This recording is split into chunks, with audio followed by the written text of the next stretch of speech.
Good evening. مساء الخير. You've come back. جيتوا تاني. It's a good sign. دي علامة كويسة.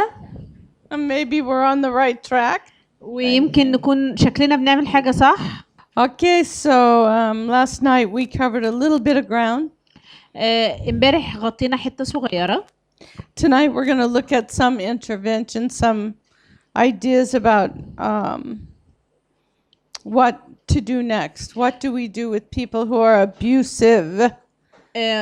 النهارده هنتكلم اكتر عن بعض التدخلات اللي ممكن نعملها مع المعتدين او المسيئين. It's a little difficult because many of you work with victims. الموضوع شوية صعب لانه في كتير منكم بيشتغلوا مع الناجيين او مع الضحايا. And you may never get a chance to work with the actual perpetrators of violence. ويمكن ما يكونش عندكم الفرصة الكافية تشتغلوا مع المعتدي أو المسيء. Though some of you do. لكن في بعض منكم ناوي يعمل كده. And I think it's important for you to know that I care very much for the victims. وأنا عايزاكم تفهموا إنه أمر الناجيين يهمني جدا. And it's very important that we honor what bravery and strength that they have. ومهم جدا إن إحنا نكرم ونقدر كم الشجاعة والقوة اللي قدروا يبذلوها في مواجهة هذا العنف الواقع عليهم. And their ability to continue. وقدرتهم على الاستمرار. How many agree with that? كم حد فيكم متفق مع ده؟ Yeah. This area of domestic violence is very big in Egypt. موضوع العنف المنزلي ده موضوع كبير في مصر. More than I realized, actually. أكبر من اللي أنا فهماه أو مدركاه. And I'm very pleased that there's many counselors and many ministries that are addressing the issues. وأنا ممتنة إنه في أشخاص متعددين وخدمات متعددة بتواجه وبتتعامل مع الأمر. You know, in the United States, we do have a lot of programs that address domestic violence. في أمريكا عندنا برامج كتير بتتعامل مع موضوع العنف الأسري. And address perpetrators of domestic violence. وبتتوجه وتتعامل مع المعتدين. And we do have a correctional system. وعندنا نظام محاسبية شديد. But I was thinking about that today. لكن أنا كنت بفكر في الموضوع ده النهاردة. You know, the United States did not always have that. لكن أمريكا ما كانتش دايما كده. It takes somebody to say, I want to start working on that. لكن الأمر احتاج وتطلب شخص يقول لازم أوقف اللي بيحصل، لازم I want أشتغل. to create a program here that will address these issues publicly and socially. أنا عايز أبدأ برنامج يخاطب هذه المشاكل بشكل عام وبشكل اجتماعي. So we can begin to have programs here. فممكن نبتدي يبقى عندنا برامج هنا. That are needed in this place. محتاجة تتفعل في البلد دي. So I'm just really pondering that about Egypt. I know that you have a lot of barriers in place that keep you from being able to create the kind of programs needed for these to address these issues. وأنا بفكر بعمق في مصر. أنا متفهمة إن في عوائق كتير محتاجين تتخطوها وأنتوا بتتعاملوا مع الأمر ده. But I still think it's worth a try. لكن لازلت مقتنعة ومؤمنة إن الأمر يستحق المحاولة. So just think about that. فكروا في الفكرة دي. Just ponder what can we do. قلبوها كده في دماغكم نعملها إزاي. It's very hard to get started. الموضوع صعب إنه يبدأ. So tonight I want us to look at another reason men bring violence into the home. لكن النهارده عايزة أبص للادي على سبب تاني بيخلي الرجالة تأتي بالعنف إلى المنزل. Do you remember last night we talked about generational problems? فاكرين امبارح اتكلمنا عن المشاكل الموروثة عبر الأجيال. Traumatic events. الأحداث الصادمة. That create anger. اللي بتولد غضب. and a culture that won't fix it. والثقافة مش بتحلها. There's other reasons that you'll see violence in the home as well. في أسباب تانية علشانها ممكن نشوف العنف داخل البيوت. So tonight I want to talk to you about another explanation والليلة دي عايزة أشرحها بطريقة تانية. that sits at the root of domestic violence. إنه بما إن جذر العنف الأسري. And it's called growing up male. growing up male. والحتة دي بتتكلم على ذكر ينمو. Have any of you ever heard of the man in the box? سمعتوا جملة الرجل داخل الصندوق قبل كده؟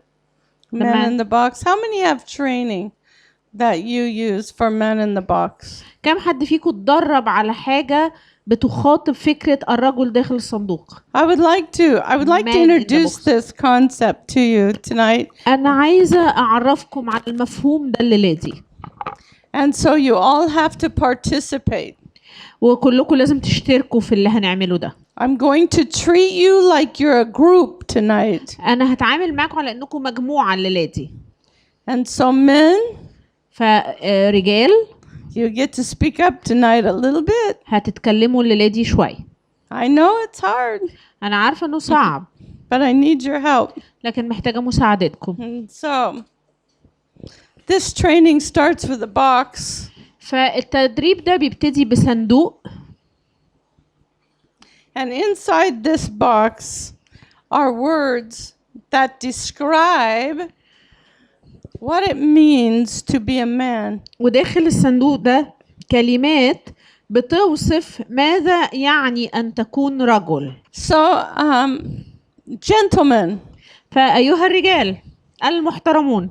What does it mean to be a man in your culture at this time? في هذا الزمن ماذا يعني أن تكون رجل في ثقافتك؟ So I'm looking for you to tell me words that describe what it means to be a good man in your culture right now. أنا منتظرة منكم تقولوا لي كلمات تعني إنك رجل صالح، رجل كويس. I'll start off with a few words that I've already heard here in Egypt. هبتدي بشوية كلمات كده سمعتها في مصر. Men are expected to be strong. الرجالة مطلوب منهم يكونوا أقوياء. They are to be providers. يكونوا متكفلين بالبيت. And they are to be protectors. ويكونوا حماة العيلة. Can you give me some more words, gentlemen? كلمات تاني يا رجالة. What's a man? إيه هو الراجل؟ When we think about it. ماذا يعني أننا رجال؟ To stick to your word. Yes, faithful to your word. Compassion. That's not what a lot of people think. This is maybe you. This is maybe you. I think Moshe, because you're a counselor and you're compassionate, maybe this doesn't describe an expectation for men in your culture. Actually, does it? أنت مشير. How many men agree that describes men in your culture? كم حد فيكم موافق إن التحنن واحدة من الكلمات اللي بتوصف الرجالة في ثقافتنا؟ No, you don't think so. أو حنين. Okay. Yeah. So, and men are compassionate, many are. So we're not saying they're not, okay? What we're saying is there's an ideology. هي مش بتنفي ان في رجال حنينين، لكن بتقول ايه هي الايديولوجية اللي احنا لما بنقول راجل بتيجي في دماغنا. Things we think of, you know. شهم مجدع بقى دي بالانجليزي، ربنا معانا. Okay, مسيطر is dominant. Dominant. So the word chivalry means that you are someone who will see the girl struggling, come and help her. معنى الكلمة دي إنه هتشوف البنت في مشكلة فهتيجي تتدخل وتساعدها. She's carrying too many groceries, you come and take them and you open the door. شايلة شنط كتير فتساعدها وتفتح لها الباب. That is a word for chivalry. جوزي بيعمل. If you don't know that word, write that one down. لو مش عارفين الكلمة دي اديكوا اتعلمتوا كلمة جديدة. Brave. Yeah, we expect them to be brave. We expect men to have bravery. بريف أسفة ما قلتش بالعربي. بريف شجاع وجريء. He he has the last say. Final word, head of Fine. household. Yeah. He is a decision maker. That's what that is. مش بالضرورة يكون decision maker. You know, no, he may not have the skill of a decision maker, but even if he doesn't have the skill, I his know. word stays. They all do that. No. Sorry. عشان هي ترجمتها decision maker، فبقول لها انه مش بالضرورة يكون صانع قرار، لكن حتى لو مش صانع قرار فكلمته هي اللي هتمشي. What else? He shouldn't be scared. Right. No fear. Fearless. And Marianne, what did you say? مريان قالت حاجة؟ She said fearless. Oh, fearless. Okay. Laura? Warrior. محارب. That's Jealous. Defender. Oh, jealous. What else? ايه تاني؟ Tough. Gotta ناشف be كده. tough. انشف ياه. كده يعني. What about integrity? ايه اخبار الاستقامة؟ No? It's not a must. Okay. Sorry guys, I was trying to help. اسفة كنت بحاول يعني اعرض عليكم افكار كويسة. What did you say, sir? Did you have a word? No. Okay. They are to be head of the household. لازم يكون رأس البيت. Do you think that these men should be hard workers? متفقين ان الرجاله المفروض يكونوا بيشتغلوا باجتهاد. Right? لا امثال، هترجم امثال كمان يلا وبالسوري. Yeah, he is valued by his wealth and money. Okay, yes, he's somebody who should have some wealth. هي it's just saying the same thing. He should be good in sex. He should, okay, yeah, he needs to be very good in bed. لازم يبقى شريك جيد في السرير. ترجمت؟ انت عايز تقول حاجة، اتفضل. He should be responsible and a helper. He should be responsible and a helper. Okay, so it's part of our Middle Eastern culture that he should be like strict and violent, not violent, but like strict, protector, strong in muscles. So his wife would be charmed by him. Yes, that there's that charm thing. Yeah, but not the charm of the looks. All right. So, what's the word for that? He said it in 2-3 sentences, so I don't know the word. Say a few of those words. Like strict. Okay, yeah. حامش. He should be. ايه حمش ده يطلع ايه؟ The word is in control. Right? He has to be in control of his family. To be attractive and charming. He charming. should be like a bit of dominant.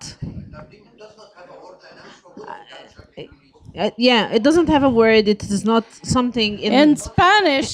In Western cultures. In the Spanish language, it's called machismo. Macho. صح. ماتشو بالاسباني او البرتغالي هتلاقي الاثنين زي بعض. Machismo is where we get our word macho man. Yes. What? Nothing box. What? He has a nothing box in his head. We will talk about that later. Now I want you to think about words that describe a man who does not fit this description. Maybe we will think of the word lazy. Right? Would you say لا أنا عارفة would you say that again? We'll think of words outside of this is a man.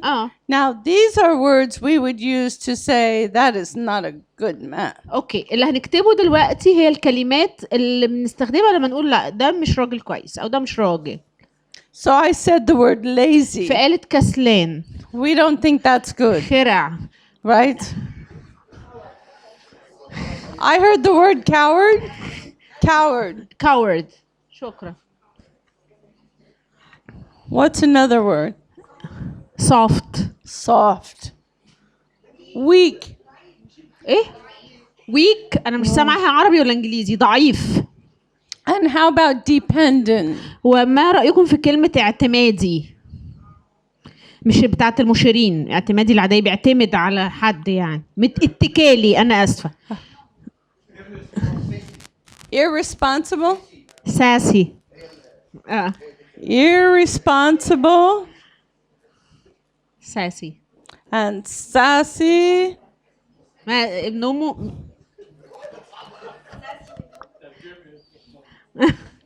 like he follows his mother orders. Right, which would make him not head, right? yeah. Mother's boy. ابن أمه هي قالتها بالإنجليزي. mother's boy هي ترجمتها حرفي.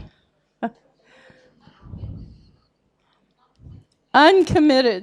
مش ملتزم. Indifferent. ما بيفرقش معاه حاجة. liar. liar كذاب.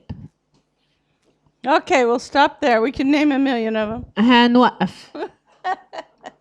So, if you were a man who has spent your life working hard, trying to raise a family, being the head of your household, staying in control.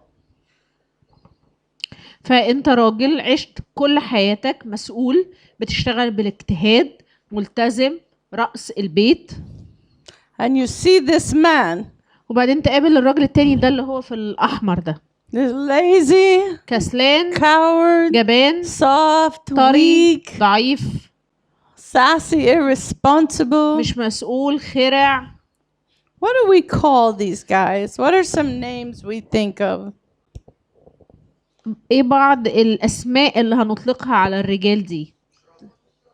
not a man. Right. What would be a word for that? نستخدم بقى كلمة انه مش راجل. I نقول know what عليه. they are in America. I don't know what they are here. انا عارفة بيقولوا عليهم ايه في امريكا، مش عارفة هنا بيقولوا عليهم ايه. Tell me the words. What are the things we call بنقول these ايه guys? على الرجالة اللي شكلها كده؟ Tell us in English.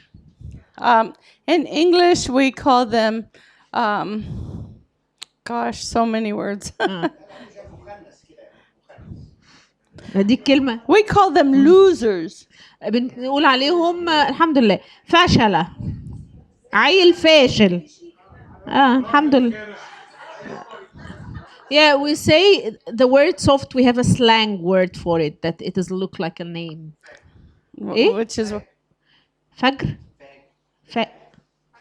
دي English ولا عربي؟ I'm going to use the word loser to help you get started. ابتديت بكلمة فاشل علشان يعني يساعدكم. Sis is sassy. Okay? They're sassy. If هي we هي see بالظبط. these guys, we look at them and we go, what? لما تبص عليه وتقول له A jerk. That's what we would say in English. We would say they're a jerk. jerk. حد يساعدني. We have jerk دي other بالعربي. jerk يعني أحمق. We have قليل another. الأدب. قليل الأدب is impolite. Impolite. We have another word in English that we use that is not a nice word, but I'll just say it.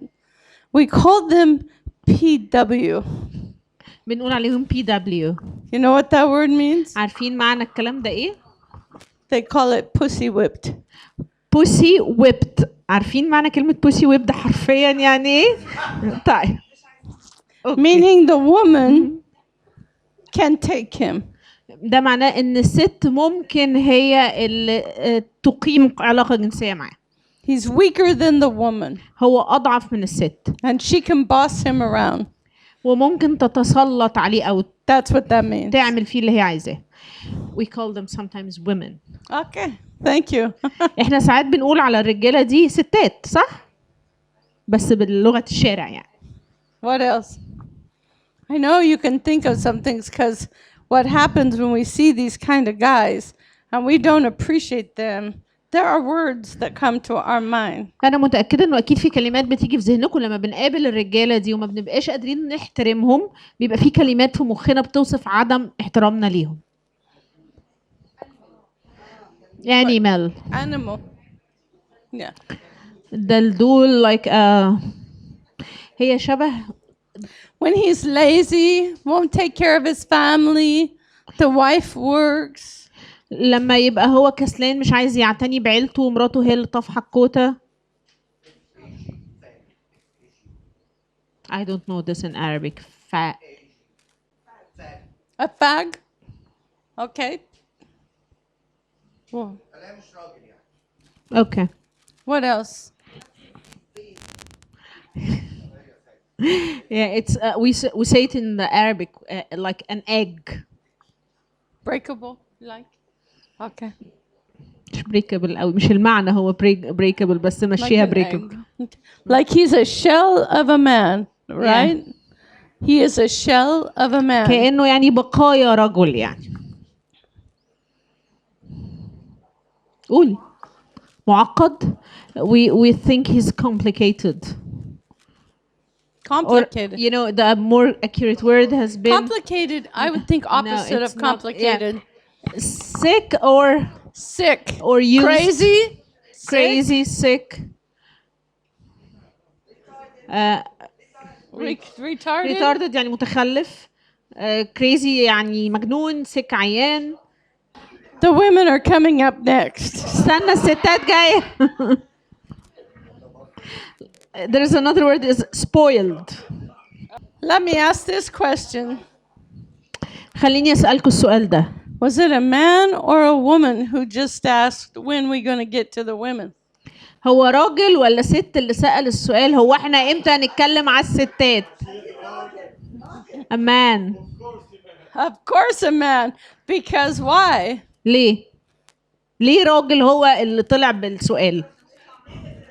Don't look at me. Look at her. ما تبصوش عليا بصوا عليها. Welcome to domestic violence. أهلا بيكم في العنف الأسري.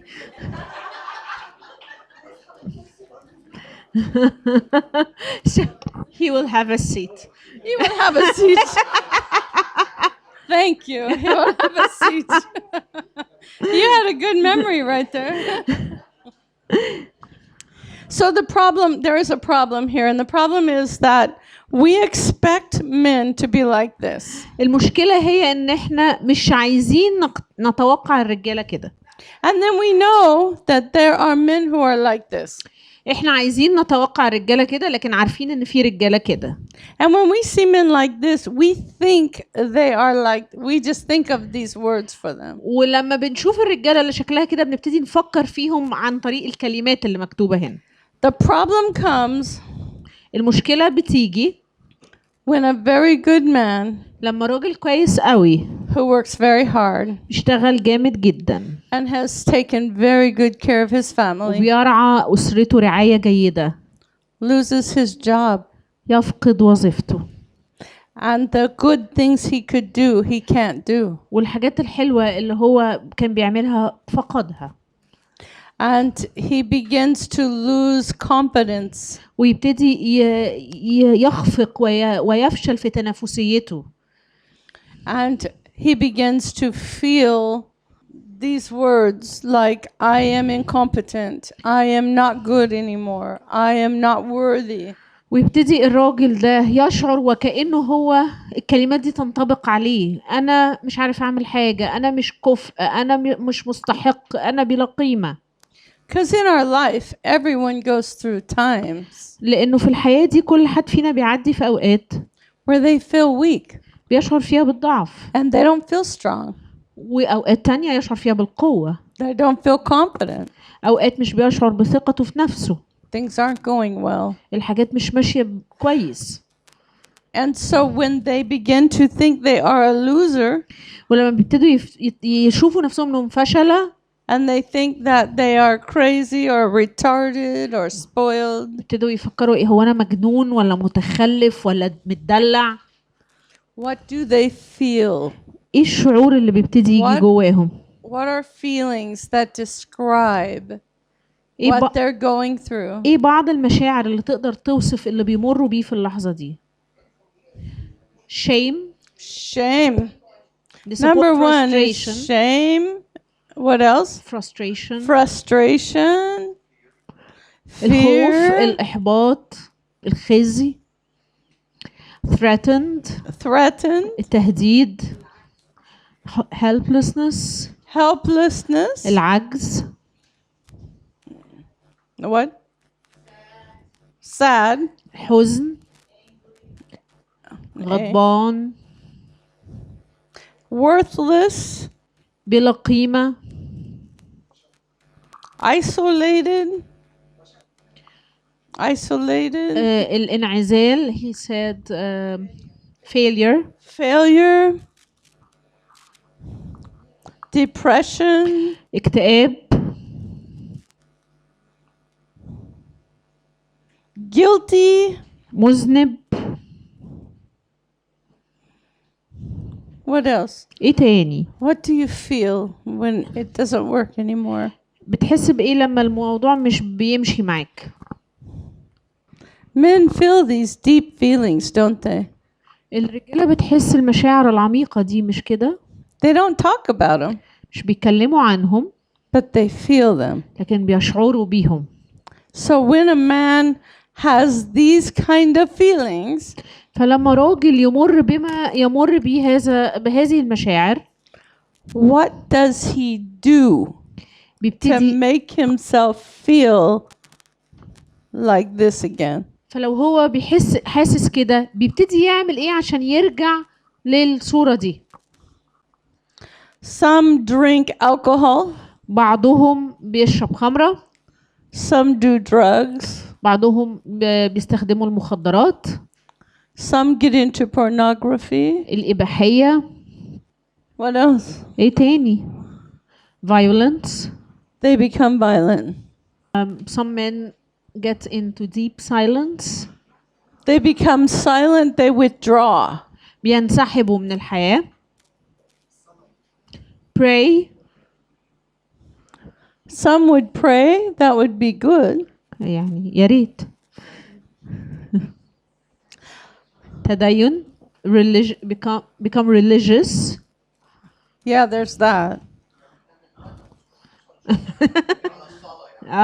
We hope that a man prays when he gets into this, but it's not happening very much. When men feel all these negative feelings, لما الرجال بتشعر كل هذه المشاعر السلبية، shame, fear, guilt, pain, خزي، خوف، ذنب، ألم، they do what they have to do to feel like a man again. هيعملوا اللي يقدروا عليه علشان يرجعوا يشعروا انهم رجال مرة تانية. And this is a root to domestic violence. وده جذر للعنف الأسري. If I beat you up لو أنا ضربتك and I exert my strength over you, واستخدمت قوتي عليك، I feel more powerful. هشعر بأن أنا عندي قوة. And then I fit back in the box. وساعتها هبقى نافع أرجع جوه الصندوق. What do you think of this? رأيكم إيه؟ تفكروا في إيه؟ You men see this, right? رجالة اللي موجودين في القاعة متفقين مع ده؟ People who perpetrate violence الناس اللي بتستخدم العنف are not all evil people. مش ناس أشرار دايما. Many are very lost. كتير منهم تائهين وضائعين. They have to figure this out.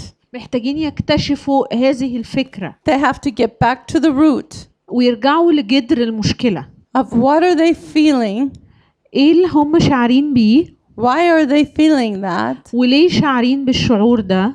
And what do they expect of themselves وايه توقعاتهم من نفسهم to be worthy again? عشان يكونوا مستحقين مرة تانية. Does this make sense to you? هل ده يعني أي شيء بالنسبة لكم اللي أنا بقوله؟ When I'm running the, yes, Sometimes the crisis is an opportunity. Yes, can be. Mhm. صح ممكن. Yes, Moshe. Yeah, something that came to her mind while we were drawing this, that many times women share with her that the minute I said you're not a man, violence came flying in my face. Take notes, ladies. اكتبوا الكلام ده يا ستات. You can't do that to a man. ما تقدريش تعملي كده في راجل. You will have a reaction. هيكون في مردود. There are things women do that they don't realize. They are provoking the violence. في حاجات الستات بيعملوها وهم مش واعيين ان هم بيستدعوا العنف. Because they're unaware of men's feelings. لانهم مش واخدين بالهم الرجالة في الوقت ده حاسين بايه. In training victims of domestic violence, واحنا بندرب ناجيات العنف الأسري. we have to help them humanize the man. بنحتاج نساعدهم ان هم يرجعوا الراجل لإنسانيته. So that she can feel her feelings. فإنها من ناحية بتحس بمشاعرها. Understand her pain. وتتفهم ألمها. And at the same time, بس في نفس الوقت understand what he might have been going through. تقدر تفهم ايه اللي احتمال كان بيمر بيه في الوقت ده. The man and the woman are going to continue to live together. الرجالة والستات دول مش كلهم هينفصلوا. The better they understand each other, the easier that will be. كل ما هيفهموا بعض هيعرفوا يعيشوا مع بعض أحسن. And if women would understand this, it would be helpful. ولو الستات قدرت تفهم ده هيساعدهم. So when you're working with victims of domestic violence, فوانتوا بتتعاملوا مع ناجيين من العنف الأسري, it's important to show them the other side of the coin. محتاجين توريهم الوجه التاني للعملة. What do you think of that? ايه رأيكم في اللي أنا بقوله ده؟ المشكلة إنه ساعات الغضب اللوجيك بيروح. يعني الجزء المسؤول عن اللوجيك انت مش راجل. اوكي. يعني الكلام ده ينفع في اوضه المشوره ان انا اقول لها الكلام ده غلط، الكلام ده غلط، انت لازم تفكر. انما ساعه الغضب، ساعه المشكله، ما بيبقاش فيه لوجيك من الطرفين. In the moment of anger, logic stops and people start saying things that they wouldn't say if they were not angry. So like telling the abuse survivor in the counseling room, it's not good to tell a man that you're not a man.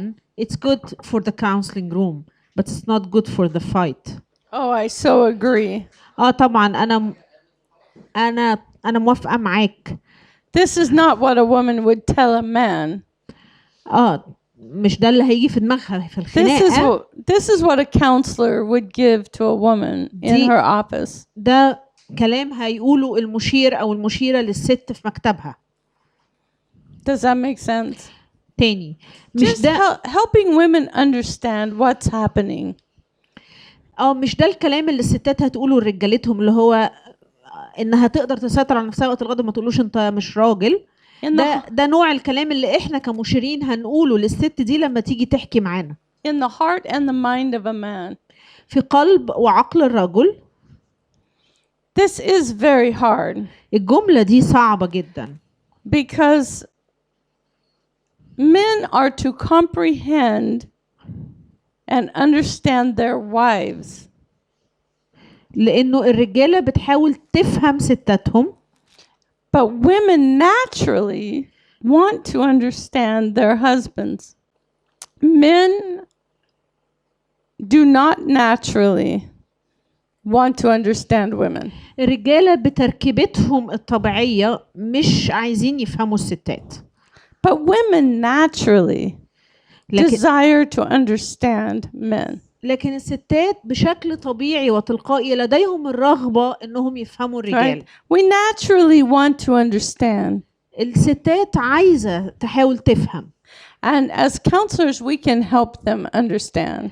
وإحنا كمشيرين نقدر نساعد الحتة دي إن هم يفهموا الرجالة أحسن.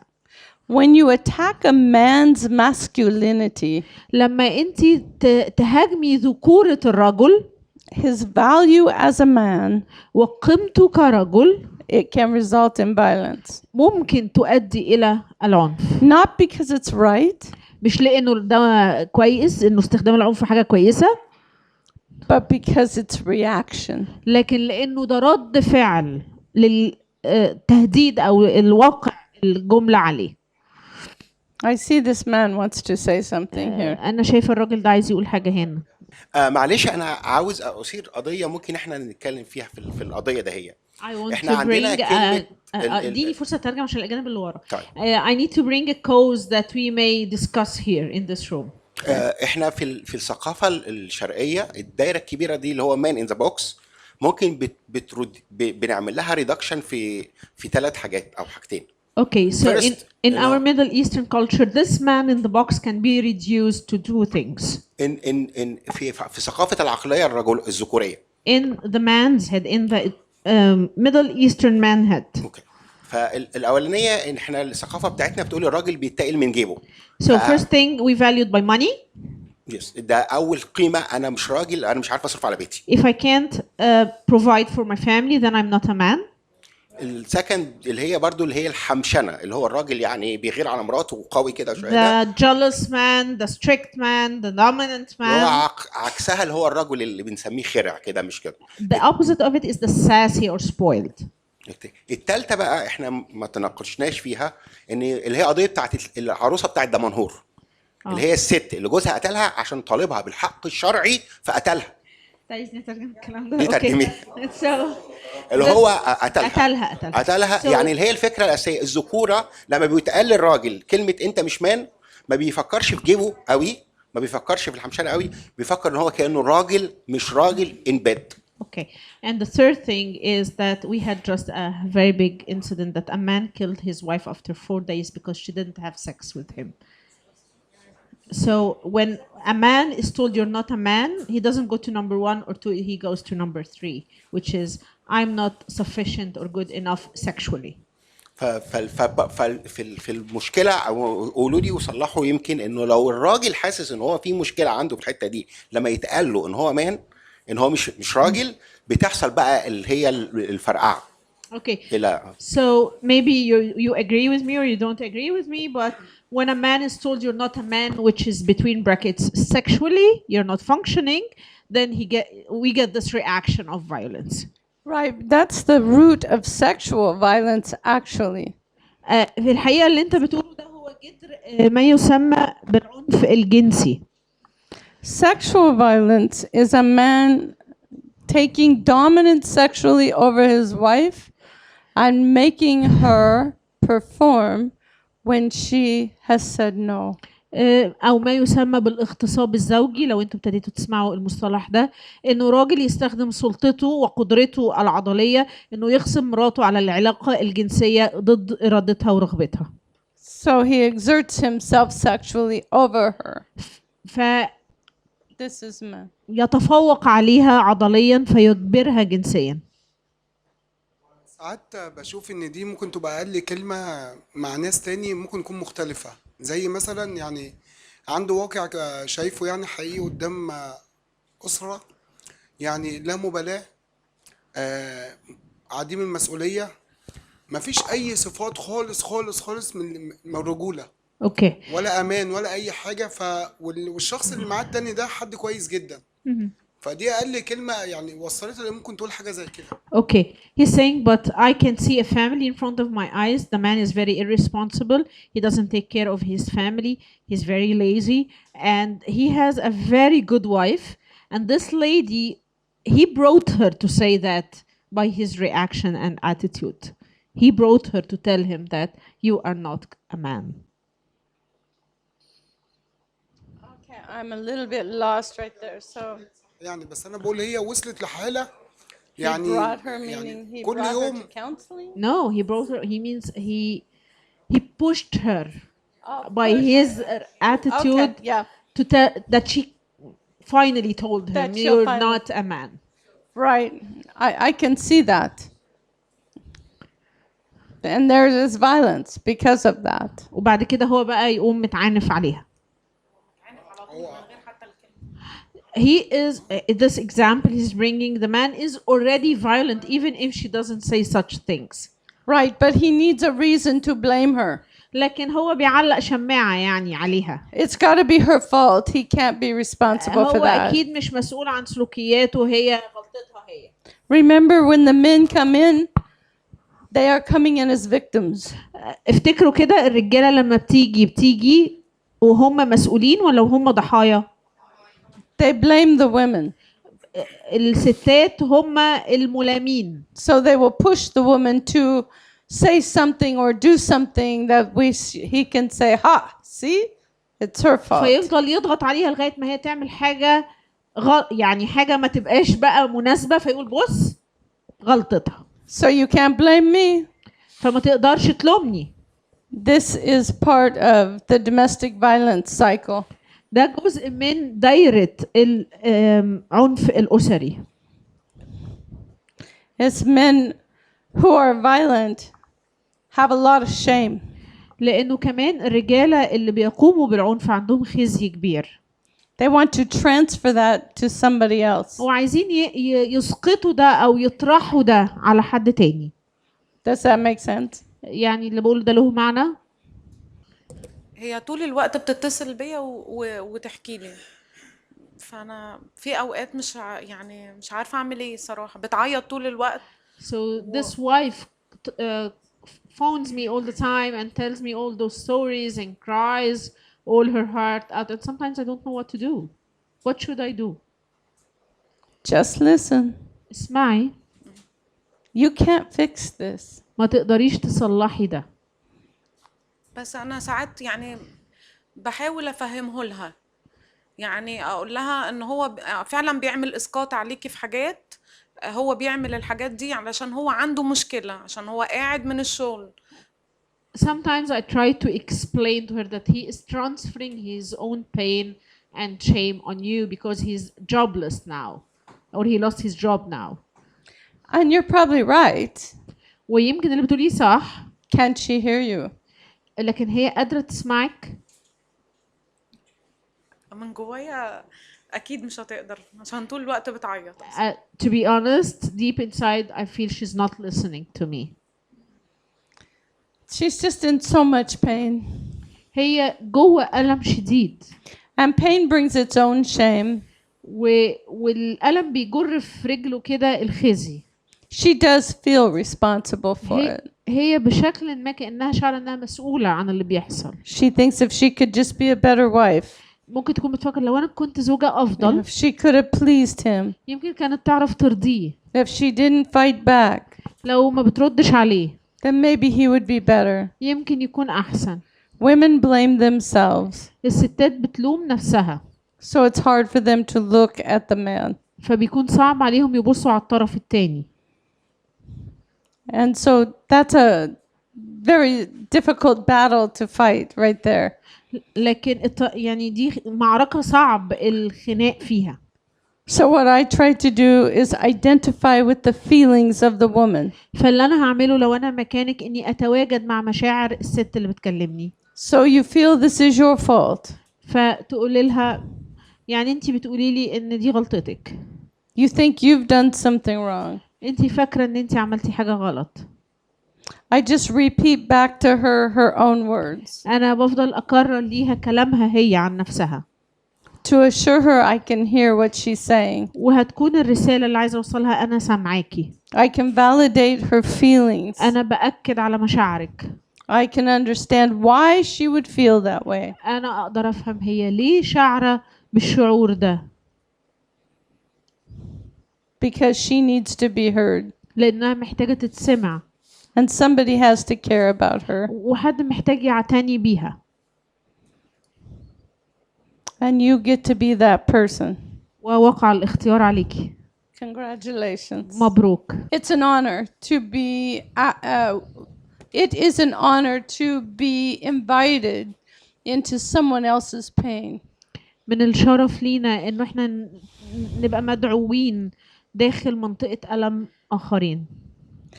People don't have to talk to us. الناس مش مجبورة انها تتكلم معانا. They don't have to come for counseling. مش لازم يجوا المشورة. If they do, لو عملوا كده then they are doing something very courageous. فهم بيعملوا حاجة شجاعة جدا. And they are stepping out and caring about their self. وبياخدوا خطوة وبيحاولوا يعتنوا بنفسهم. They're looking for help. بيبحثوا عن المساعدة. And they are trusting you. وبيثقوا فيك وفيكي. The most important thing we do وأهم حاجة إحنا نعملها is to be trustworthy. إن نكون أهل الثقة. Does that make sense? اللي بقوله له معنى. It's a painful job. شغلانة مؤلمة. You know, counseling is not for the weak. المشورة مش للضعفاء. It's for people who dared to care. المشورة أو عمل المشورة للأشخاص اللي عندهم جرأة إن هم يعتنوا بآخرين. But the price of love is pain. لكن ثمن الحب هو الألم. If I love you لو بتحبني and you're hurting, وأنا بتألم then I will be hurting with you. هتألم معاكي. And I'm willing to pay that price. وأنا مستعدة أدفع الثمن ده. That you can find somebody to trust. فأنا أقدر أجد حد أثق فيه. Does that make sense? هل اللي بقوله ده له معنى؟ It's hard work. It's not easy. شغلانة متعبة ومش سهلة. We hear the most difficult stories احنا بنسمع أبشع القصص. of horrendous things حاجات ما تخطرش على بالنا. that have happened in people's lives. بتحصل في حياة الناس. And we have to be unshockable ومحتاجين نكون ما بنتخضش. so that we can keep our mind and heart open فنقدر نحافظ على قلبنا وعقلنا مفتوحين. to genuinely hear them. وعشان نسمعهم بإخلاص وحقيقية. Thank you. Let's come back in 20 minutes. اوكي نرجع بعد 20 دقيقة.